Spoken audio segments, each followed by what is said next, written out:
Welcome to Neuro Jeopardy, Sensory Edition. I'm your host, Hugh Munculus.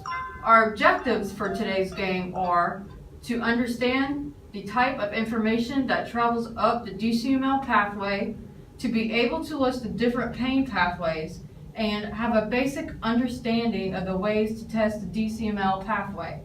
Let me introduce you to our contestants. There are Ptosis Pachinian, Golgi Tindany, Ruffini, and Eve Merkel. First question will be DCML tract for 100. What kind of information travels up the DCML tract?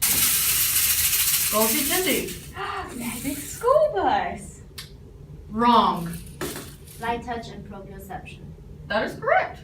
Also, the DCML tract is a three-neuron pathway that starts when mechanoreceptors such as Merkel disc, Ruffini organs, and Pacinian corpuscles are stimulated. The primary neuron then travels to the dorsal root ganglion but does not synapse there. It travels up the ipsilateral posterior column of the spinal cord and synapses for the first time in the medulla. Sensory information from the leg and lower trunk travels up the medial part of the posterior column.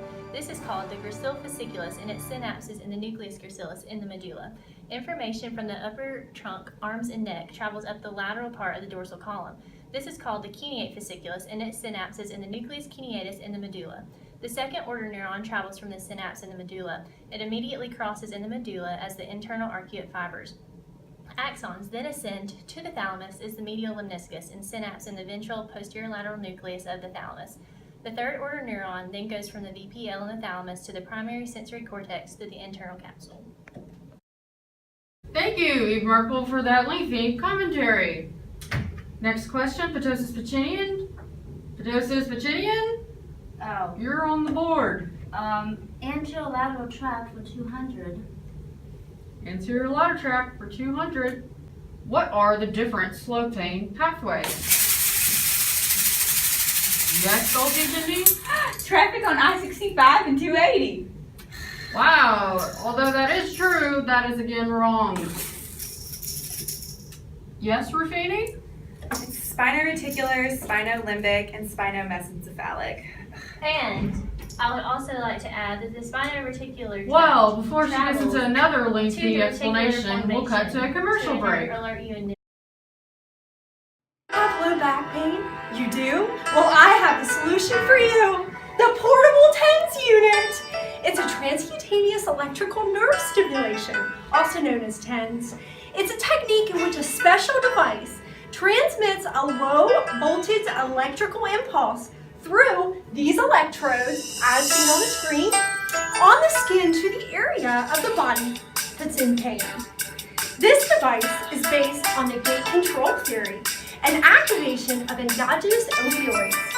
According to the gate control theory, as shown by Melzack and Wall, when an electrical current is applied to that painful area, transmission of the perception of pain through small diameter fibers to the brain is inhibited by the activity of the large diameter. Fast conducting, highly myelinated, proprioceptive sensory nerve fibers closing the gate to the pain perception to the brain.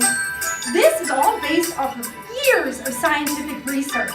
Call now to get your pain management solution today. These are just flying off the shelves. 1-800-NPAIN. Back to Neuro Jeopardy, Sensory Edition. Ruffini is in the lead with 200, and Ptosis Pachinian is up far behind with 100, while Eve Merkel and Golgi Tindany still have 0.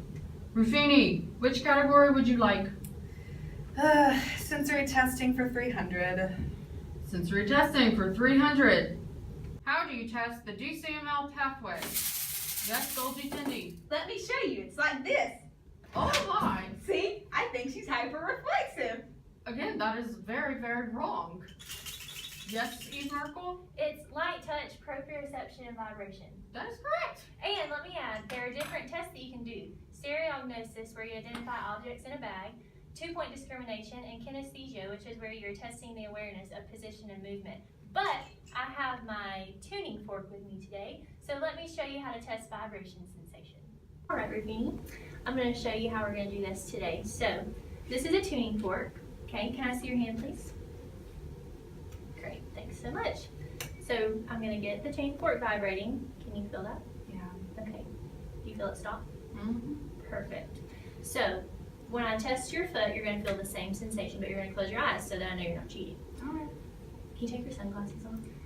I don't do that. You don't do that? No. I don't Okay, do that's that. okay. Just I'll trust that you're closing your eyes. Okay. So go ahead and close your eyes. Tell me, say I feel it when you feel it, and stop when it stops. Feel it. Stopped.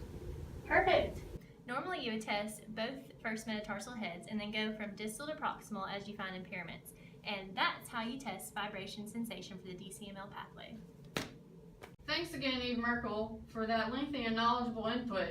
And that makes you the winner of today's show. Thanks to the contestants and everyone for watching this special episode of Neuro Jeopardy Sensory Edition. Thank you and good night.